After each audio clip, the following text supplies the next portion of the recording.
I do think there is a degree to which, because black people kind of know how things tend to go in this country, no matter what happens, the hierarchy gets preserved at the two extremes, black on the bottom, whites in the top, that there's this idea that, and it's not unfounded based on history, that other people are being brought in by design to leapfrog us. Right. And I think that's something that makes me want that conversation out there. And it's kind of tough because, and indeed, you can give me your thoughts on this. I feel like a lot of times when black people bring up an issue, the first instinct is for people to try to slot whatever the black person's saying with the closest white analog to that argument. So when black people bring up their concerns about what's going to happen to us when there's open borders or free trade, people act like they're punching down, as if they're like white Americans who are,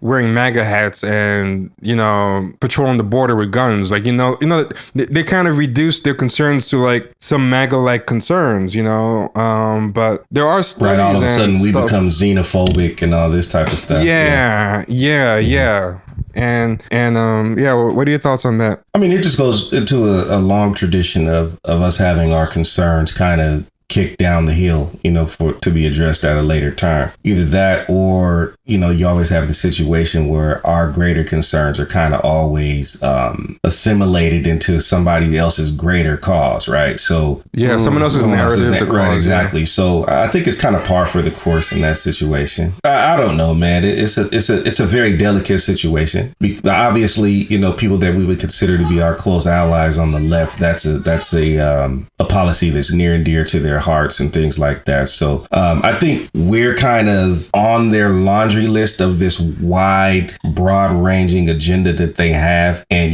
we kind of fit somewhere in there. But I think we also, as black people, reserve the right to be concerned about where we fit into white people's agenda.